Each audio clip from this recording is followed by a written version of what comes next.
Halo teman-teman, Assalamualaikum warahmatullahi wabarakatuh. Perkenalkan, nama saya Nanda Lepinda Putri dengan MPN 121020022, kelas tingkat 1A Manajemen Universitas Swadaya Gunung Jati. Izinkan saya menjelaskan mengenai tujuan perusahaan. Apa itu tujuan perusahaan? Tujuan perusahaan adalah kemanfaatan umum berupa penyediaan barang atau jasa yang bermutu tinggi dan sekaligus mengejar keuntungan berdasarkan prinsip pengelolaan perusahaan. Tujuan perusahaan merupakan suatu yang akan dicapai atau yang dihasilkan oleh perusahaan yang bersangkutan.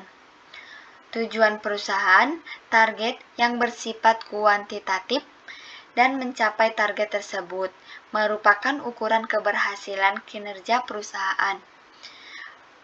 Tujuan perusahaan sangat penting sehingga merumusan misi dan visi perusahaan harus dilakukan dengan serius.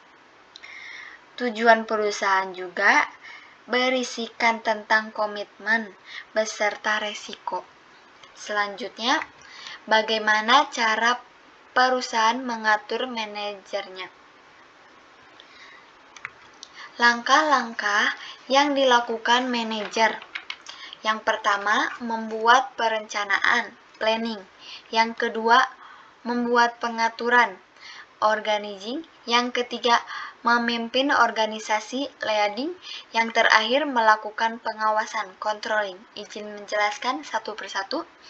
Yang pertama, membuat perencanaan, planning, menyusun strategi operasi, dan memutuskan cara terbaik untuk mencapai tujuan.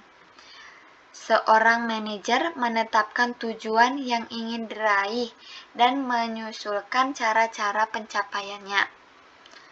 Yang kedua, membuat pengaturan, organizing, mengatur suatu hubungan secara terpadu, sehingga semua karyawan bisa menjalankan rencana manajemen dan memenuhi tujuan yang ingin dicapai, misalnya berbagi kerjaan.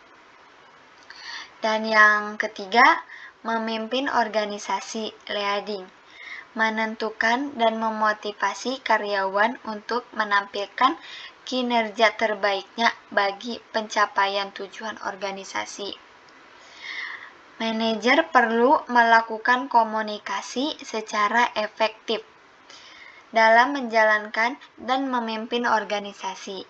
Dan yang terakhir, melakukan pengawasan untuk memantau kinerja atau mengevaluasi bagaimana rencana kerja dilaksanakannya.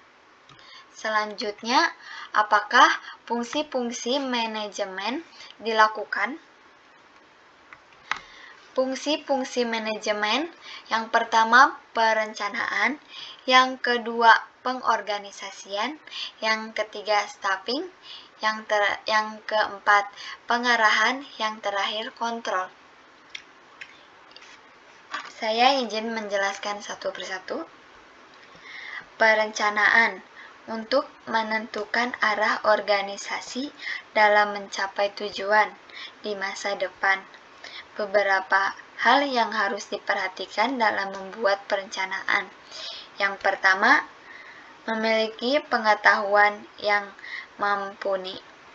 Yang kedua, prediksi kemungkinan di masa depan. Yang ketiga, tentukan tujuan. Dan yang terakhir, menciptakan struktur yang fleksibel.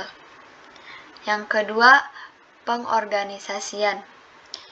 Bertujuan untuk memastikan perusahaan tetap berfungsi secara efektif dalam kegiatan sehari-hari.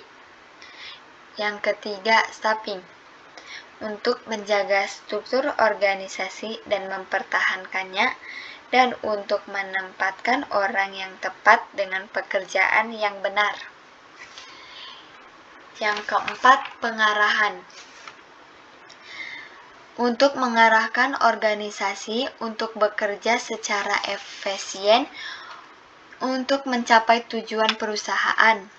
dan untuk menjaga dan meningkatkan produktivitas semua lini dalam perusahaan. Dan yang terakhir, kontrol. Memastikan berjalan dengan benar, sehingga perusahaan benar-benar mencapai tujuan yang hendak dicapai. Selanjutnya, kesimpulan. Setiap organisasi memiliki berusaha mewujudkan tujuan organisasi dengan cara mempertahankan efisiennya yang berwujud pada visi dan misi yang ingin dicapai dalam suatu tujuan organisasi.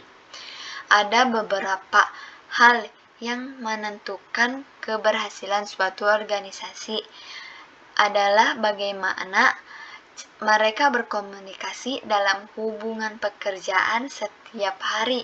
Selain itu, bagaimana peran pemimpinan, manajemen untuk memotivasi karyawannya dalam setiap tugas dan tanggung jawabnya. Sekian penjelasan dari saya, kurang lebihnya mohon maaf. Terima kasih telah menonton video ini. See you!